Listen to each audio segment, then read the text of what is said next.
Tarambu taram na ukjabaga loinana Panthoy magang ni ikok na nakuramjari.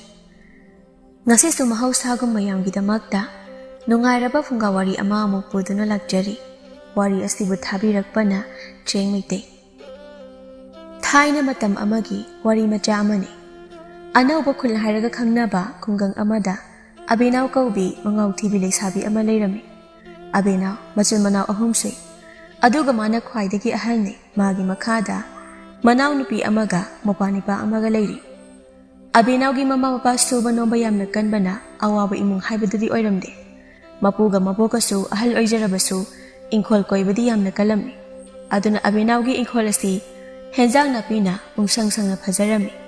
Mabokna aikhoi gi ingkhol se henjang napina pungsang sang na phajana haurebu. Chujaka thabigadi panba ngamdre aduni. Kaidi ngamni. Aikhoi imungda usi angauba achauba ma leiribasidi. Masigi usi angauba se mawa thuna na hendaba yaridawri. Natrabadi ibani na wana thajariba. Thabiga sujaka se chaba amatta phangloidawri. Mawa na yiga na henkro. Ado maabu kana na lawidoi Maagumba nupa amana lawjasani. Natradi ingkhol koibaga ngamlaroi. Ishu ani sina gyan tariba sumaina. Maasu taradi phadawba. Adudi nate karaidagi maadamna lemhenba ngausinnaba khul asida amatta leiramaroi tawba budi aikhoina isu ahanba phangjabaniena luna tawkhiba mana hairi khaya khiba singdugini adui mathakta mamaga mapaga sinasu masanupi ahalse lam heli ngausinnayena nongmata phusai tawkhidrabani do adunadi haujikti nupara nupanata nupira nupinata Magi wari sanaringai dane tu madi lakpu lae. Abinaw, nang bukaray di setluge. Namaga na paga niyam tirambani. Aduga na samnanado na kaidawraba upha-phariba duna. Mi funabay niya bo. Mapuga mapoka na. Ha, nang di kanaga amuk punaruriba. Maning likaygi maya chawbi duga. Mahawsikti maya chawaroy. Ay natudik lamlaban. Maboka mapuga na. Karino ni haisibo. Nate, nang bo angang mujas nate. Karigi leisabi pharaga khatnariri no haibanimi. Pupu, abo, leisabi pharabadi mi khatnaba yadabro. Aduga mi na ai saunaba sum taw leiraga ayenglaga sum leigadro. Kamai na ngangnani masidia. Ado karigi mi ga khatnariri no nangdi soktro. Soktradi kaino magi maya amotba achawbuduna khudang chiglapagi I thoibane. Adudadi I karaktana Aigi khudanga panaraga magi lukhamda khupaksina ne haicingdana thabani adaidi maya achawba ani do adum te hojikti phaja horabani san maya yawdaba mal horabani adu pupu abo moi ki halsingla abadi ai leti hayuko ai ngi hakta tumluge khutse chikbana yadreba ngai hak leiraga mabokna thonga da law dana changlakli se soidana ai khoi abinawna migi maya achawba thudek lubagi oiramgani Asawbigi mamana. Hey, nupara nupira khangdabi abinaw. Nangam thuna thonglo. Mama, ine. Nasu nupi hangdu kaidale. Amuk tawak thopiro. Ngasidi ma khangidana. Kaidawnarage ni ibema. Nang na ikhoi yumsida law dana changla ibasibo. Yengu to ine. Aigi isa nupigi mayase. Sumayna bo kanana migi maya thudeknage haibanida. Shidi huigi maya ni kayo. Migi maya sunatana. Kadai huigi bo mandida sagi mali yamna su sangi yamna su molida mabo huide su sani ne sa oyesu huidi yumda leidana sigi maya sidi lamda leiba sagi maya mali haibani ne nang na haisi kaigi maya mali sini ne o kaira samura lamda leiba sagi ne waloire karina moy anina Isagi atekpa mayas yenglaga moi ani oina mari tongna leisina O mama ine mase sagi maya nati aigi isa nupigi maya ni maya kadaino nasunupida kokthopiro magi sune maya thude laga atekpa maya da puraga ai siyumda uladoribani ibema amung tatapthako nate kari maramgini bu haige moi ani khanai duwa isu nupisu naza nupini yana chi ena I yamna thokdana ne yengba chakhribani moi ani angangsu amatana nadrabani ꯑꯗꯨꯅ ꯏꯕꯦꯝꯃ ꯅꯪꯁꯨ ꯈꯔ ꯇꯞꯅ ꯉꯥꯡꯉꯨ ꯃꯤꯅ ꯇꯥꯔꯒꯅꯦ ꯐꯖꯗꯦꯀꯣ ꯈꯠꯅꯕꯒꯤ ꯃꯔꯝꯗꯨꯁꯨ ꯅꯁꯨ ꯅꯨꯄꯤꯅ ꯍꯥꯟꯅ ꯍꯧꯕ ꯑꯣꯏꯔ ꯃꯥꯜꯂꯦ ꯑꯩꯒꯤ ꯏꯆꯥ ꯅꯨꯄꯤ ꯄꯥꯝꯖꯕ ꯅꯨꯄꯥ ꯑꯃ ꯂꯩ ꯃꯥꯜꯂꯦ ꯅꯨꯄꯥꯗꯣ ꯉꯁꯤ ꯑꯩꯈꯣꯏꯔꯣꯝꯗ ꯂꯥꯛꯄ ꯃꯥꯜꯂꯤ ꯑꯗꯨꯒꯤ ꯃꯃꯥꯡꯗ ꯅꯁꯨ ꯅꯨꯄꯤꯅ ꯑꯩꯒꯤ ꯏꯆꯥ ꯅꯨꯄꯤꯗ ꯌꯥꯆꯧꯕꯤ ꯅꯪꯕꯨ ꯅꯨꯄꯥ ꯂꯨꯝꯂꯤꯔꯥ ꯐꯪꯁꯨ ꯐꯪꯂꯣꯏꯗꯕꯗꯥꯅ ꯍꯥꯏꯔꯝꯃꯤꯌꯦ ꯑꯗꯨꯒ ꯑꯃꯨꯛꯁꯨ ꯅꯌꯥꯗ ꯃꯣꯠꯃꯜꯂꯦꯅ ꯑꯃꯨꯛ ꯂꯥꯎꯔꯝꯃꯤꯌꯦ ꯑꯗꯨꯗꯒꯤ ꯈꯟꯅꯔꯛꯄꯅꯤ ꯍꯥꯏ ꯃꯁꯤꯒꯤ ꯃꯧ ꯅꯨꯄꯤꯁꯤ ꯏꯀꯥꯏꯕꯒ ꯀꯌꯥ ꯈꯪꯕ ꯅꯨꯄꯤ ꯅꯠꯇꯦꯅꯦ ꯃꯕꯣꯛ ꯑꯩꯗꯤ ꯆꯪꯉꯦꯍꯦ ꯃꯥꯅ ꯑꯩꯒꯤ ꯏꯆꯥ ꯅꯨꯄꯤꯗ ꯑꯁꯨꯛ ꯌꯥꯝꯅ ꯌꯦꯡꯁꯤꯜꯂꯤꯁꯦ ꯀꯔꯤꯒꯤꯅꯣ ꯍꯥꯏꯕꯅꯤꯗ ꯏꯆꯥ ꯅꯨꯄꯤꯅ ꯃꯌꯨꯝ パンꯕ ꯈꯪꯗꯅ ꯂꯩꯕꯗꯨꯔꯣ ꯃꯥꯅ ꯄꯥꯝꯃꯤꯁꯦ ꯏꯁꯨ ꯅꯨꯄꯤ ꯅꯪꯕꯨ ꯃꯄꯥꯟꯗ ꯅꯨꯄꯤꯁꯤꯅ ꯉꯥꯡꯂꯤꯕꯁꯦ ꯇꯥꯗꯕ꯭ꯔꯣ ꯅꯠꯇꯦ ꯅꯪꯕꯨ ꯃꯤꯉꯣꯟꯗ ꯀꯔꯤ ꯀꯔꯤ ꯍꯥꯏꯔꯨꯒꯦ ꯄꯨꯄꯨ ꯃꯁꯤꯒꯤ ꯅꯨꯄꯤꯁꯦ ꯑꯩ ꯊꯣꯛꯂꯛꯑꯗꯤꯅꯦ ꯃꯥꯒꯤꯁꯨ ꯃꯌꯥ ꯁꯣꯏꯗꯅ ꯇꯦꯛꯇꯣꯏꯅꯤ ꯃꯆꯥ ꯅꯨꯄꯤꯅ ꯑꯩꯁꯦ ꯃꯤ ꯈꯨꯗꯤꯡꯒꯤ ꯅꯨꯄꯥ ꯁꯥꯕꯤꯅꯤ ꯁꯣꯅꯣꯖꯨꯕꯤꯅꯤ ꯍꯥꯏꯅ ꯁꯟꯗꯣꯛꯂꯝꯃꯤꯅꯤ ꯑꯗꯨꯒꯤ ꯑꯩꯅ ꯀꯔꯤꯒꯤ ꯍꯥꯏꯔꯤꯅꯣ ꯍꯪꯂꯨꯕꯗ ꯑꯆꯧꯕꯤꯅ ꯃꯆꯜ ꯈꯨꯝꯂꯛꯄꯒꯤ ꯑꯩꯅ ꯐꯨꯕꯅꯤ ꯑꯗꯨꯒ ꯃꯃꯥꯒ ꯊꯥꯔꯛꯇꯅ ꯃꯁꯤ ꯌꯥꯔꯦ ꯌꯥꯔꯦ ꯃꯥꯟꯅꯔꯨꯔꯅꯨ ꯀꯗꯥꯏ ꯏꯁꯨꯒꯤ ꯑꯁꯣꯛꯄꯗꯣ ꯄꯨꯄꯨ ꯌꯦꯡꯒꯦ ꯇꯥꯅꯤꯡꯈꯤꯗ꯭ꯔꯦꯗ ꯃꯁꯤꯒꯤ ꯅꯨꯄꯤꯒꯤ ꯈꯣꯟꯖꯦꯜꯁꯦ ꯑꯗꯨꯝ ꯃꯊꯟꯇ ꯆꯕꯦꯡ ꯆꯕꯦꯡ ꯉꯥꯡꯗꯨꯅ ꯂꯩꯔꯝꯃꯤ ꯃꯁꯤ ꯑꯕꯦꯅꯥꯎ ꯑꯕꯦꯅꯥꯎ ꯅꯪ ꯅꯄꯨꯒꯤ ꯂꯤꯆꯩ ꯃꯔꯨꯗꯨ ꯄꯨꯊꯣꯔꯛꯎꯍꯦ ꯐꯨꯕꯩ ꯐꯨꯕ ꯃꯃꯥꯁꯤꯁꯨ ꯐꯨꯔꯨ ꯂꯥꯎꯍꯦ ꯃꯤꯅ ꯀꯩꯒꯤꯅꯣ ꯍꯪꯂꯛꯂꯒꯅ ꯊꯕꯤ ꯍꯨꯔꯥꯟꯂꯝꯕꯩ ꯐꯨꯕꯅꯦ ꯍꯥꯏꯒꯦ ꯀꯔꯤ ꯃꯕꯣꯛꯅꯤꯒꯤꯁꯤꯗꯤ ꯑꯩ ꯆꯦꯜꯍꯧꯔꯒꯦꯗ ꯉꯁꯥꯏꯅ ꯑꯕꯦꯅꯥꯎ ꯂꯩꯇꯦꯅ ꯍꯥꯏꯔꯒ ꯏꯅꯦ ꯅꯁꯨ ꯅꯨꯄꯤꯗꯣ ꯑꯩꯅ ꯂꯦꯝꯅꯗꯤ ꯊꯥꯔꯣꯏꯍꯦ ꯌꯥꯒꯤ ꯂꯃꯟꯗꯤ ꯌꯥꯅ ꯁꯤꯡꯒꯅꯤ ꯈꯪꯉꯨ ꯃꯆꯥ ꯑꯃꯒꯤ ꯁꯛꯇꯥꯅꯤ ꯃꯃꯥ ꯑꯃꯒꯤ ꯃꯇꯧꯅꯦ ꯑꯗꯨꯒ ꯏꯁꯨꯃꯛꯀꯤ ꯂꯝ ꯈꯨꯍꯦꯟꯅꯦ ꯀꯣꯛꯀ ꯂꯣꯏꯅ ꯉꯥꯎꯏ ꯑꯗꯨꯒ ꯃꯣꯏ ꯑꯇꯩꯗꯨꯅ ꯌꯨꯝꯗ ꯍꯟꯅꯔꯛꯈꯤꯔꯣꯏꯗꯧꯔꯤꯕ ꯖꯥꯠꯂꯥ ꯊꯦꯡꯉꯦꯅꯦ ꯃꯣꯏ ꯃꯔꯤꯅ ꯆꯠꯈꯤꯕꯗꯣ ꯅꯨꯃꯤꯠ ꯈꯔꯅꯤ ꯂꯩꯔꯒ ꯃꯃꯥꯅ ꯑꯕꯦꯅꯥꯎ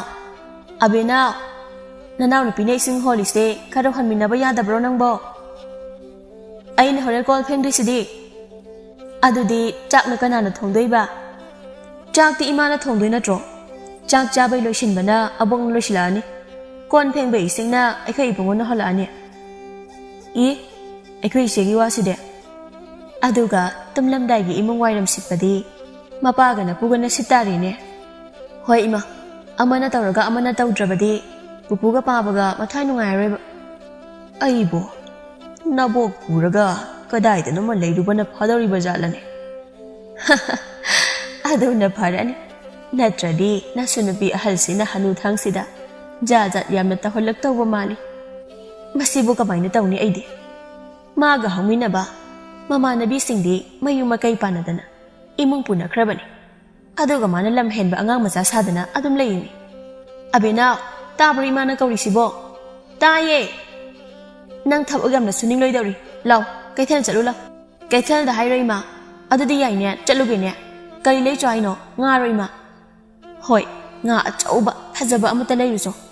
ꯅꯊꯟꯗ ꯆꯠꯄꯗꯤ ꯌꯥꯔꯣꯏ ꯅꯄꯥ ꯅꯤꯄꯥꯒ ꯆꯠꯃꯤꯟꯅꯧ ꯏꯕꯨꯡꯉꯣ ꯂꯥꯛꯑꯣ ꯍꯣꯔꯦꯟ ꯉꯥ ꯌꯥꯜꯂꯛꯅꯕ ꯏꯁ ꯉꯝꯃꯔꯣꯏ ꯅꯄꯥꯅ ꯊꯕꯛ ꯍꯜꯂꯛꯇ꯭ꯔꯤꯉꯩꯗ ꯈꯔ ꯊꯨꯅ ꯍꯜꯂꯛꯎꯀꯣ ꯍꯣꯏ ꯏꯃꯥ ꯃꯆꯤꯜ ꯃꯧꯄꯥ ꯀꯩꯊꯦꯜ ꯌꯧꯔꯛꯇꯨꯅ ꯉꯥ ꯂꯩꯔꯤꯉꯩꯗ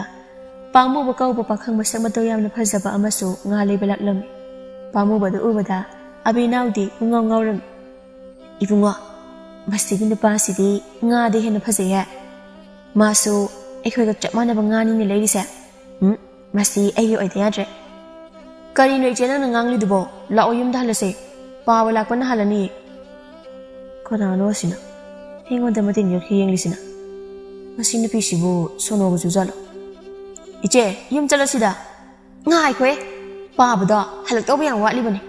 ꯑꯗꯣ ꯏꯕꯨꯡꯉꯣ ꯅꯪꯅꯦ ꯃꯁꯤꯒꯤ ꯃꯁꯛ ꯐꯖꯕ ꯅꯨꯄꯥꯁꯦ ꯀꯔꯤ ꯃꯤꯡ ꯀꯧꯒꯦ ꯀꯥꯏꯗꯩꯅꯣꯅ ꯑꯃꯨꯛꯇ ꯍꯪꯂꯨꯆꯣꯅꯦ ꯑꯗꯨꯒ ꯌꯨꯝꯗ ꯍꯜꯂꯁꯦꯕ ꯆꯠꯂꯣ ꯏꯕꯨꯡꯉꯣ ꯇꯜꯂꯦ ꯏꯆꯦ ꯄꯥꯅ ꯃꯉꯣꯟꯗ ꯍꯪꯉꯛꯀꯗ꯭ꯔꯥ ꯍꯥꯏꯔꯒ ꯃꯥꯅ ꯑꯣꯏꯅ ꯅꯨꯄꯥꯁꯦ ꯏꯔꯥꯡ ꯇꯧꯏ ꯏꯆꯦ ꯅꯪꯁꯦ ꯏꯀꯥꯏꯕꯗꯤ ꯐꯖꯅ ꯈꯪꯗꯕ ꯖꯥꯠꯅꯦ ꯅꯪꯒꯤ ꯋꯥꯊꯤꯗꯣ ꯀꯣꯟꯅ ꯉꯥꯡꯉꯣꯕ ꯍꯥꯟꯅ ꯑꯩꯅ ꯍꯥꯏꯕꯗꯣ ꯍꯪꯂꯨꯆꯣꯕ ꯑꯁ ꯃꯤ ꯆꯠꯈꯤꯗꯧꯔꯦ ꯏꯕꯨꯡꯉꯣ ꯅꯪꯕꯣ ꯏꯆꯦꯅ ꯍꯥꯏꯕ ꯌꯥꯗ꯭ꯔꯗꯤ ꯅꯪꯅ ꯍꯥꯏꯕꯁꯨ ꯏꯆꯦ ꯌꯥꯔꯣꯏꯀꯣ ꯏꯕꯨꯡꯉꯣ ꯑꯗꯨꯗꯤ ꯍꯣꯔꯦꯟ ꯑꯩꯉꯣꯟꯗ ꯉꯥ ꯃꯇꯨꯝ ꯑꯃ ꯍꯥꯄꯛꯀꯦꯔꯥ ꯑꯃꯠꯇ ꯅꯠꯇꯦ ꯑꯅꯤꯕꯨ ꯍꯥꯄꯛꯀꯦ ꯑꯗꯨꯗꯤ ꯆꯠꯂꯣ ꯑꯩ ꯁꯤꯗ ꯉꯥꯏꯔꯝꯒꯦꯀꯣ ꯍꯣꯏ ꯅꯨꯄꯥ ꯃꯆꯥꯁꯤꯅ ꯑꯩ ꯇꯝꯅ ꯂꯥꯛꯏꯁꯤꯅ ꯀꯔꯤꯒꯤ ꯑꯣꯏꯔꯖꯥꯠꯅꯣ ꯏꯌꯥꯝꯕ iyamba amta nai bikhoba aingondaro kari haigaino iyamba ise dasa ama tare iyamba namukta mateng pangbiuba kari mateng no aigi nga se pira u hairo nate tu ada masananbi masakara phajabi makok sukhara chakpi nupi ama leise uredana hoine uine asigi nupi se makok chakpro chakpane adugine aina iyambagi manakta laise karigi laino maramdo hairaduna mana pariba nga sa aigineba pira u suga yadre mana piraktradi ai ngasi imana soidana phurani nangna harise mana pariba nga se ai lobiu hairo nate masigi nupi sina harise iyamba se he ubada pungaw ngawre aduna iyambagi leifamga minga khangba ngamnadi ai nga se pige natradi supi piroi ado iyambagi minga leifamga se amuta haibiuba masigi nupi sidi beragi nupi ne engondi yenglaga adum nok leini kuthi yengbada aigi pusi khongloi oidoribi nupi do mayamga manare haido asi oirjala hairo oyamba haige aigi ming pamuba leifamna ijal khundagi kaithirasigi maningda uriba khulse asidagi yarba yare iyamba aigi nga lawrage ado nupi sigi mingdi kari kauge abena akhatpi gaubuni ado nangna magi kana pokmuina ba mapani pani iyamba ai chale iyamba ha moi machin mapa sidi berani he kari ming kawi kaitini haige sasa hairo ibungo mapani pana pamu bana hairakpado macheda haiduna yumda halaklami yum yobaga abena pamu bagi wakhanda tawduna laikre hayengde moi khunda chaloge khangni ite imana chak charase la othuna pamuba abenao pamuba yamna chanaida karino chanaribo ima aigi ming abenao se yamna pamui haibanida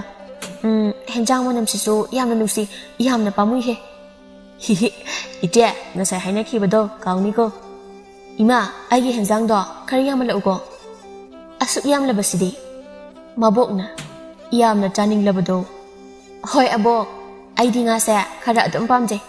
pamuba abenao nga thongba sisi yamna chaning ne mamana masibu ngawra zalo pabaga pupugadi chakrabo ima chakre adudi pupuga pabaga do henzang amata lemamdro mabukna arembasu nang charage hairo ha abo nanga maruna paniko ije ngasa hainabdo manaw nupina kari hainai no ibungo ise su khangedana he yade nang khangba yadri khangning labadi aina haiba yadoba khangjaningre adudi tamina charo sakto sei ibungo nga matam ani hapirabani hayeng ichega thaba ama chatminanabagi kai thabang noije hayeng haige hauji haiba pamui pamuba pamui as yamna chanaida hai na cha nupi se yam thuna layang thoksi mase ngawdana chakhi batare is aibu ngaw chatori kaina hanubi sidi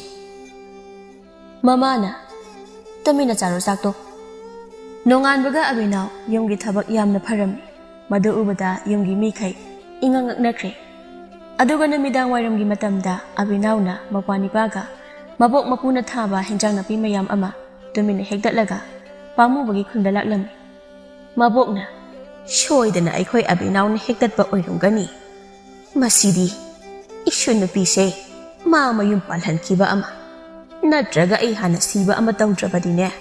aine pothaba ama sukhang loidawri kaidawrage imamo aina wana inkhol sida thajaba hinjang na pi singdo na sa nupina loina hektatlaga pukredana nate aina haibadi chuzak to maru yaudriba thabi su khudom bi muktang chawda ngairi bado phawba hektat khremi nate mana mayam ama hektuna puri badubo kaidano mi adu oi batai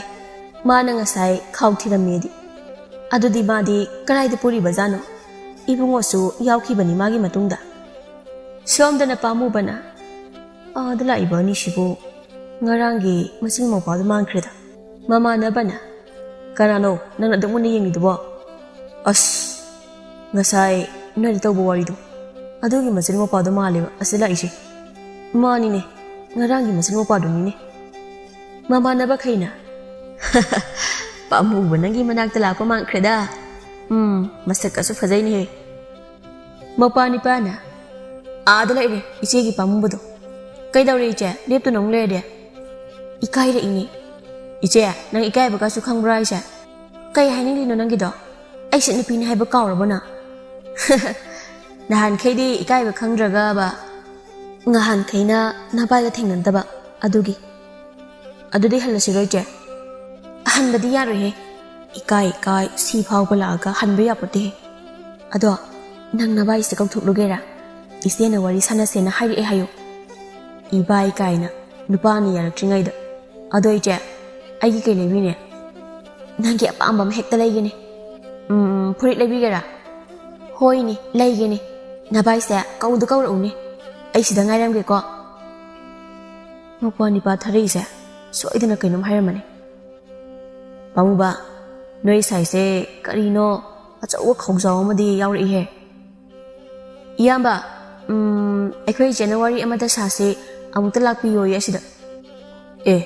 ma na hairga ai ne ta lakadra ne ha nase ga iga mari amata leina dana ibai adu maina nate iyamba amukta akhoi che ga unabiyo yam kuina natra so mikup amata ngwa so natra de ai phuri lebiyo ya roi ba kori no ma na haisina maupa nu pa su ya he pamu ba ang to no biro so dana natradi mapani pagi free lebiyo ya risu hai adui mathakda ibai haina na sena nuksi na kauri se nuksi dro as no su talli ikhoi mana ki rasi lebi da uradi soidana masam phoi bi hibadari tawse rasi lebi di nang ya dri dudi asimadi ya biro gaino amana amuk maruk nang sak phajena yamnu ko nuko hayeng amata phungje sarwe adui nati he lao iyamba amutang unaram laga akhoi chakhrage ba lao iyamba lao ba pamu ba nang talaga akhoi koirege dana yare nate wari bo ba pam su pam ni mali ni adi wanate he adadi maro nai famlam ko ai phatlaw chalaga phatlaw na halake lao ibu ibunga nang di sidai khoi ga le hausi law ne nase ga na ba ga wari sana jasani ikai hit orise as mai se karom da tham doino ka khangre da ibungo sina kari gino asida amule hausi bo kari gino somna ai kauri de ai ma khol ka se ta bi am nungai yam pamui ai huna loi da mamai se karai da mana koi le le shi bo kari wari lege ai chalo ro aha ngai khoi ikai huna loi da sida phamo wari sa se ai ga nang ga hana amuta khangna ba sunatana kari wari sa doino khangna da ba do khangna na bani wari sa se hai se nang na hairaga ai ne hekta pham ga drane adu ga ne hayeng khai di na fani pa se pura ga la kanu ko ai na ka haw ba sida sak yam ta kharina adu mai di haira kanu da ai na nang si dana khare ikai ba sida nang am na pong la kanu da nayom da oina nung ti gi lak chani sidi berani sidi rasile bi de hele ado kari wari no haiba nang sa doi se kanana rasile bi de hairo kanana ba rasile bi hai se ekhoi khundai ne kari gi no ina ma gi ming palaga nang na dam saw lai duna saw du de ekhoi ani laibak na ya da dana ngasi ngarang ta thengna ba sida nang di ai lai ri haiba se khangda dana rasile bi ga koinari ba oira koina de he mana ai pambai wani aina de yade aseng bara adu mai nga sai na hai radra ado nang ra silai bi de ya ganu ko ai la ai hai khro ba mama na ba singa duna pamu ba si de phat law na la ke hai raga pham thar ga wari dau lai khreni na pi sina pa ra pa khawa zo ba se pamu ba da pi khrene ibunga nang no se na kau re chalo phurit le helu ro ko hoi yamba ibai chale mama na ba singa duna wari yam na nungai ma mali da masigi ni pi se pura bera ni ko aina nei gadra hai daga ma no ina na silak pai wani ma na nei silak pade na mangon da punga ngaw re khalli bani ngaw sira ꯑꯗꯣ ꯃꯔꯨꯞꯁꯤꯡ ꯃꯁꯤ ꯅꯨꯄꯤꯁꯤ ꯂꯧꯔꯗꯤ ꯃꯥꯠ ꯑꯩꯁꯦ ꯂꯨꯅ ꯇꯧꯗꯧꯕ ꯃꯥꯜꯂꯤ ꯑꯗꯨꯒ ꯑꯩꯈꯣꯏ ꯏꯇꯩꯃꯅ ꯑꯩꯈꯣꯏ ꯏꯃꯨꯡꯗ ꯀꯨꯁꯤꯔꯥꯁꯤ ꯇꯧꯔꯤꯕꯗꯣ ꯃꯥ ꯂꯧꯔꯕꯗꯤ ꯇꯧꯕ ꯉꯝꯂꯣꯏꯕ ꯃꯃꯥꯟꯅꯕꯁꯤꯡ ꯑꯗꯨꯅ ꯑꯗꯨꯗꯤ ꯃꯥ ꯑꯣꯏꯅ ꯂꯧꯔꯁꯤ ꯀꯩꯅꯣ ꯑꯗꯣ ꯄꯥꯝꯃꯨꯕ ꯔꯥꯁꯤ ꯂꯩꯕꯤꯗꯣ ꯏꯁꯤꯡ ꯁꯣꯛꯄ ꯊꯣꯛꯂꯛꯑꯝꯕꯅꯤ ꯅꯣꯏ ꯑꯅꯤ ꯐꯝꯕꯗꯁꯨ ꯎꯈꯤꯕꯅꯤꯀꯣ ꯃꯗꯨꯏ ꯅꯨꯄꯤꯗꯨꯁꯨ ꯁꯣꯅꯣ ꯆꯨꯕꯅꯤ ꯑꯩꯅ ꯌꯥꯗ꯭ꯔꯦ ꯍꯥꯏꯔꯤꯗꯨ ꯐꯥꯎꯕ ꯑꯗꯨꯝ ꯍꯧ ꯂꯩꯕꯅꯤ ꯑꯗꯣ ꯃꯌꯥꯝ ꯑꯩ ꯆꯪꯂꯝꯂꯒꯦ ꯑꯕꯦꯅꯥꯎꯅ ꯄꯤꯔꯛꯏꯁꯦ ꯀꯔꯤꯅꯣ ꯑꯃꯨꯛꯇ ꯌꯦꯡꯂꯨꯒꯦ ꯑꯦ ꯌꯥꯝ ꯊꯨꯅ ꯑꯩꯈꯣꯏ ꯀꯥꯎꯏꯗ ꯑꯁꯨꯝꯅ ꯐꯥꯒꯤꯗꯩ ꯑꯕꯦꯅꯥꯎꯒ ꯄꯥꯝꯃꯨꯕꯒ ꯊꯃꯣꯏ ꯁꯦꯡꯅ ꯅꯨꯡꯁꯤꯅꯔꯛꯂꯝꯃꯤ ꯃꯣꯏ ꯑꯅꯤ ꯅꯨꯡꯁꯤꯅꯕꯗ ꯔꯥꯁꯤ ꯂꯩꯕꯤ ꯍꯥꯏꯔꯤꯕ ꯄꯥꯝꯃꯨꯕꯕꯨ ꯌꯥꯝꯅ ꯄꯥꯝꯖꯕ ꯅꯨꯄꯤꯗꯨꯗꯤ ꯌꯥꯝꯅ ꯁꯥꯎꯔꯝꯃꯤ ꯑꯗꯨꯒ ꯑꯕꯦꯅꯥꯎꯒꯤ ꯃꯕꯣꯛꯀ ꯃꯄꯨꯒꯅ ꯋꯥꯅ ꯏꯪꯈꯣꯜ ꯀꯣꯏꯖꯗꯨꯅ ꯊꯥꯕ ꯍꯦꯟꯖꯥꯡ ꯅꯥꯄꯤ ꯃꯍꯩ ꯃꯔꯣꯡꯁꯤꯡꯗꯨꯗꯤ ꯑꯃꯠꯇ ꯄꯥꯟꯕ ꯉꯝꯗ꯭ꯔꯦ ꯑꯩꯅꯦ ꯑꯩꯈꯣꯏ ꯑꯕꯦꯅꯥꯎꯅ ꯃꯌꯨꯝ ꯄꯥꯟꯗ꯭ꯔꯤꯕ ꯐꯥꯎꯕꯗꯤ ꯑꯩ ꯏꯪꯈꯣꯜꯒ ꯀꯣꯏꯔꯔꯣꯏꯗ ꯅꯪꯕꯨ ꯏꯪꯈꯣꯜ ꯀꯣꯏꯗꯅ ꯇꯨꯃꯤꯟꯅ ꯂꯩꯕ ꯉꯝꯒꯗ꯭ꯔꯅꯦ ꯃꯕꯣ ꯊꯕꯛ ꯁꯨꯔꯒ ꯄꯣꯊꯥꯖꯕꯅꯤꯗꯣ ꯑꯩꯈꯣꯏ ꯑꯅꯤꯗꯤ ꯑꯗꯨꯅ ꯑꯃꯨꯛꯁꯨ ꯉꯝꯂꯣꯏꯗꯣꯏꯅꯤ ꯑꯕꯣꯛ ꯄꯨꯄꯨ ꯀꯔꯤ ꯇꯧꯔꯒꯦ ꯏꯪꯈꯣꯜꯗ ꯄꯣꯠꯆꯩ ꯑꯃꯠꯇ ꯊꯥꯗ꯭ꯔꯤꯗꯤ ꯅꯕꯣꯛꯁꯦ ꯇꯜꯂꯦꯌꯦ ꯀꯔꯤꯒꯤ ꯇꯜꯂꯤꯅꯣ ꯊꯥꯎꯋꯣ ꯑꯕꯣꯛ ꯏꯪꯈꯣꯜꯁꯦ ꯏꯍꯥꯡ ꯍꯥꯡꯅ ꯂꯩꯕꯁꯦ ꯌꯦꯡꯕ ꯌꯥꯝꯅ ꯅꯨꯡꯉꯥꯏꯇꯦ ꯅꯨꯡꯉꯥꯏꯔꯣꯏ ꯅꯪ ꯍꯦꯛꯇꯠꯂꯒ ꯅꯨꯄꯥꯗ ꯄꯤꯕꯗꯤ ꯅꯨꯡꯉꯥꯏꯔꯝꯅꯤꯅꯦ ꯏꯁ ꯑꯁꯤꯕꯨ ꯋꯥꯅꯤ ꯄꯨꯄꯨꯒꯤ ꯃꯃꯥꯡꯗ ꯏꯀꯥꯏꯗ꯭ꯔꯥ ꯈꯪꯗꯦ ꯑꯦ ꯍꯣꯏꯅꯦ ꯅꯕꯣꯛꯁꯦ ꯏꯀꯥꯏꯕ ꯀꯩꯝꯇ ꯈꯪꯗ꯭ꯔꯦꯅꯦ ꯍꯅꯨꯕꯤ ꯍꯥꯏꯁꯤꯅꯤ ꯑꯩ ꯊꯦꯡꯂꯦ ꯄꯥꯝꯃꯨꯕꯒ ꯉꯁꯤ ꯎꯅꯁꯦ ꯍꯥꯏꯈꯤꯕꯅꯤ ꯑꯗꯣ ꯄꯥꯝꯃꯨꯕꯒꯤ ꯀꯩꯅꯣꯝꯃꯗꯤ ꯄꯤꯅꯤꯡꯈ꯭ꯔꯦꯗ ꯏꯆꯦ ꯑꯩ ꯂꯥꯛꯑꯣ ꯍꯥꯏꯔꯣ ꯌꯥꯔꯦ ꯂꯥꯛꯑꯅꯨ ꯑꯉꯥꯡꯅ ꯏꯔꯥꯡ ꯏꯇꯧ ꯍꯦꯛ ꯇꯧꯔꯗꯅ ꯏꯁ ꯃꯥꯅ ꯇꯝꯒꯩ ꯇꯝꯕꯤꯔꯒ ꯑꯇꯩꯗꯤ ꯈꯪꯗꯦ ꯑꯩꯈꯣꯏ ꯑꯕꯦꯅꯥꯎꯁꯦ ꯍꯥꯟꯅꯗꯩꯗꯤ ꯒ꯭ꯌꯥꯟ ꯌꯥꯝꯅ ꯇꯥꯔꯦꯍꯦ ꯏꯃꯨꯡꯒꯤ ꯊꯕꯛꯀꯁꯦ ꯃꯥꯅ ꯉꯥꯛꯇꯅꯤ ꯍꯧꯖꯤꯛ ꯇꯧꯔꯤꯕꯁꯦ ꯆꯥꯛ ꯊꯣꯡꯕ ꯑꯣꯏꯒꯦꯔꯥ ꯏꯁꯤꯡ ꯁꯣꯛꯄ ꯑꯣꯏꯒꯦꯔꯥ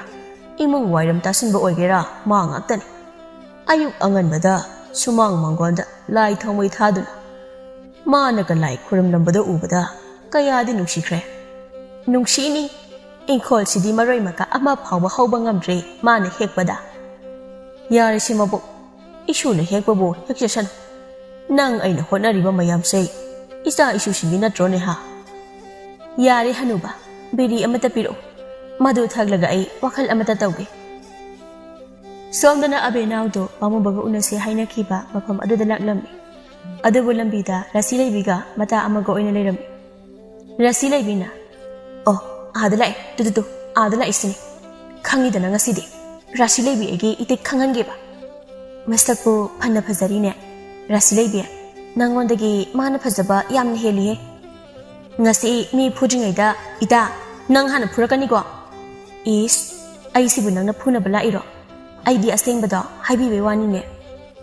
nang ai gi misangla abenaw gi misangla ha nam mai du khopak san thajlaura na ima sidi mata amani ne aseng wa chamba haiba ka se yam aluri ne matam se nang hore khangni ba haujiti masigi nupa mun gi se hana maru kok laga thaki he ngai khona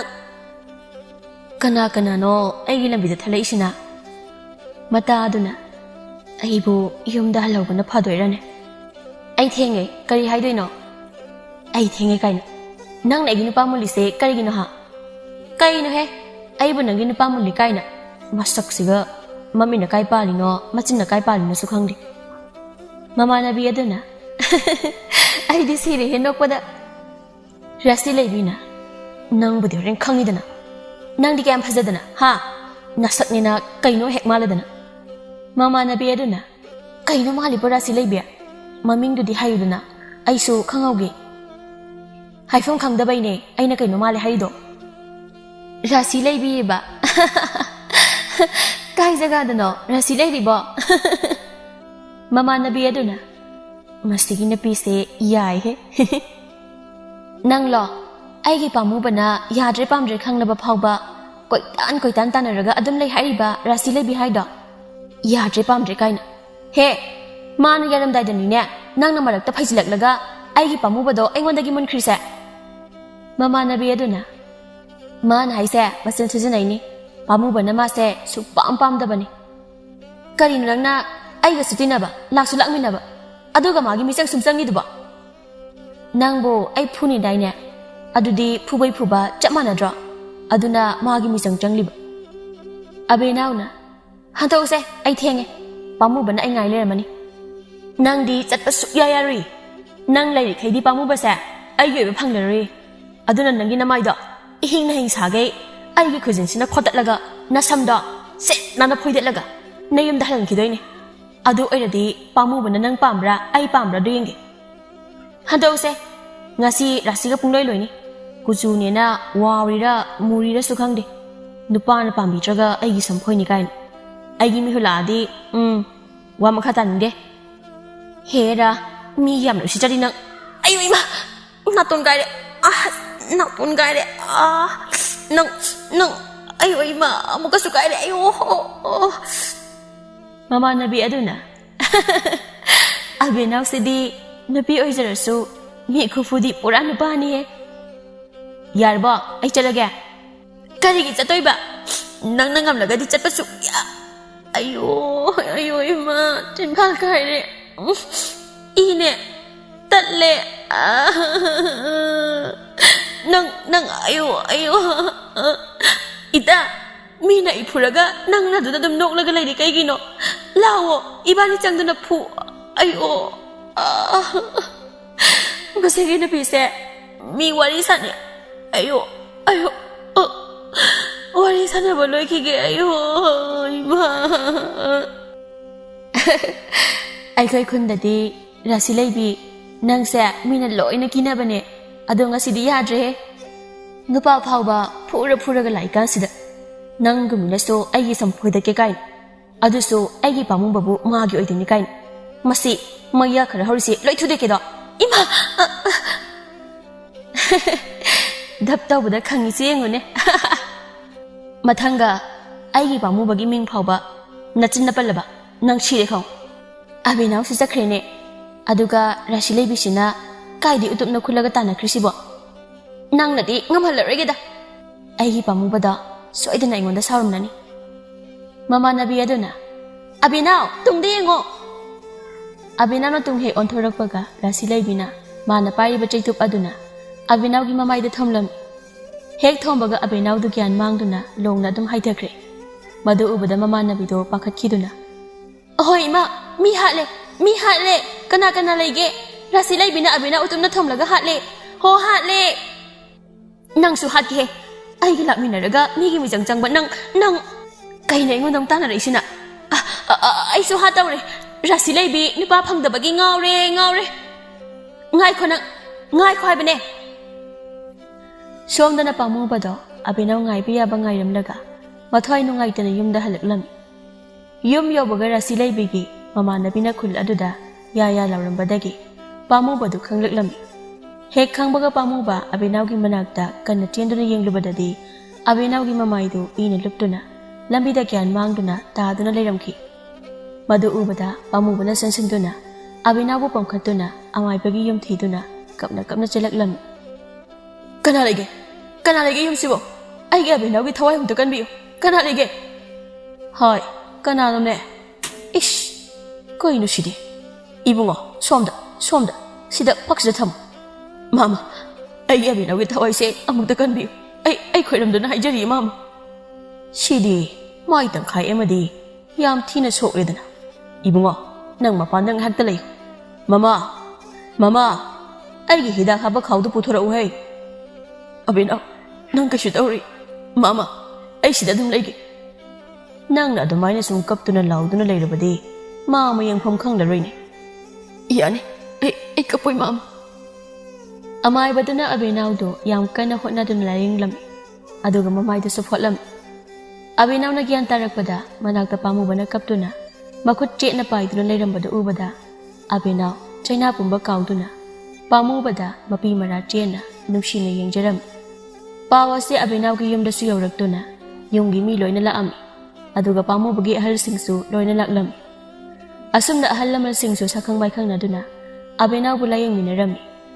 chayol kharagi matong dadi rasilei bina aise phatta bisu tahoraba napa pambi dabi napa phangdabi mingthol su phanghoraba ko mama nabina